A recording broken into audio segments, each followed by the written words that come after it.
নমস্কার সকলকে। আজকে চলে এলাম একটা নতুন শর্টসের সাথে। আর আজকে যাচ্ছি দক্ষিণেশ্বর। এই সব প্ল্যানগুলো না হঠাৎ করেই হয়, আর হঠাৎ করে হওয়া যে কোনো প্ল্যানই কিন্তু খুব ভালোভাবে এক্সিকিউট হয়। তো যাই হোক, দক্ষিণেশ্বরে আমরা এসেছিলাম একটু বিকেল বিকেল নাগাদ। পার্কিং জোনটা একদম ভর্তি ছিল। তো তারপরে ডালা নিয়ে আমরা চলে যাই পুজো দিতে। 3টে ডালা নিয়েছিলাম, 51 টাকার 2টো আর 101 টাকার একটা। যেহেতু মন্দিরের ভেতরে ক্যামেরা অ্যালাউ করে না, তার জন্য মন্দিরের বাইরে এসে পুজো দেওয়ার পর আমরা এখানে একটু ফটো তুলছিলাম, একটু ভিডিও করছিলাম।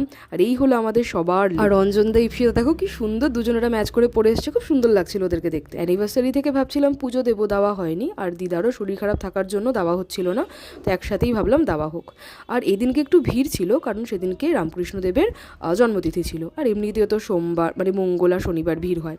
এই দেখো আমাদের দুই বউয়ের লুক, আর এই হলো মনীষের লুক।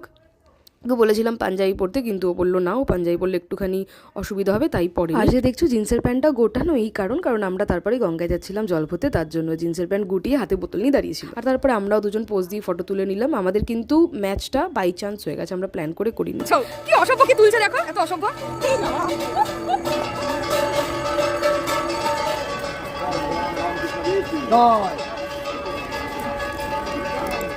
আর আমরা পুজো দেওয়ার পর চলে গিয়েছিলাম গঙ্গার ঘাটে, কারণ আমরা সবাই গঙ্গার জল নিতে গিয়েছিলাম ওখানে। এই প্রথমবার না আমরা বিকেলে গিয়ে পুজো দিলাম। আমাদের পুজো দেওয়া হয়ে গেছে, এত ভালোভাবে আমরা পুজো দিয়েছি কি বলবো। আর এখানে আসলে এত মনটা ভালো হয়ে যায়। ফার্স্ট টাইম এরকম টাইমে পুজো দিলাম, এত ভালো লাগছে। গঙ্গার পাড়ের হাওয়া তো আলাদাই একটা ব্যাপার, খুব সুন্দর লাগছে পুজো দিয়ে, খুব ভালো লাগে। মনটা একদম শান্তি হয়ে গেছে পুজো দিয়ে, বল মন হয়নি? ওয়েদারটাও ভালো, ওয়েদারটাও সুন্দর, খুব সুন্দর হাওয়া দিচ্ছে। হ্যাঁ, আমরা দর্শনও করেছি, খুব ভালো, সুন্দর দর্শন করেছি। আর সামনেই গঙ্গা, কি জানি ব্রিজ, বালি ব্রিজ। হ্যাঁ, বালি ব্রিজ। দেখো কি সুন্দর লাগছে রে মন, এখানে বসে বল টাইম কাটে। দক্ষিণেশ্বরে তো সকালবেলার একটা আলাদাই সৌন্দর্য, কিন্তু সন্ধেবেলাও বিশ্বাস করো এত সুন্দর লাগছে দৃশ্যটা। আর এখানেও গঙ্গার জল টেনে মাথায় ছিটাতে আসছিল।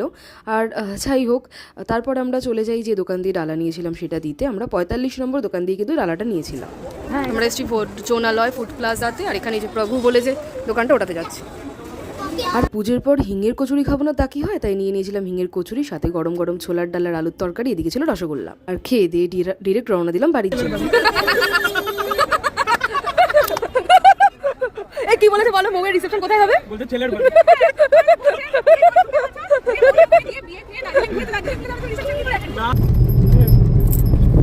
তো আমরা দক্ষিণেশ্বর থেকে ঘুরে চলে এসেছি। অনেকক্ষণ খুব ভালোভাবে দর্শন হয়েছে, খুব ভালোভাবে পুজো দিয়েছি। পেট পুজোটাও খুব ভালোভাবে হয়েছে। ওখানে গিয়ে পুজো দেওয়ার পর হিঙের কচুরি না খাওয়া বিশাল বড় একটা ঠাকুর যেন পাপ দেবে এমন করা। তো যাই হোক, আজকের মিনি শর্টসটা এতটুকুই। আবার দেখা হবে পরের একটা শর্টসে। টাটা।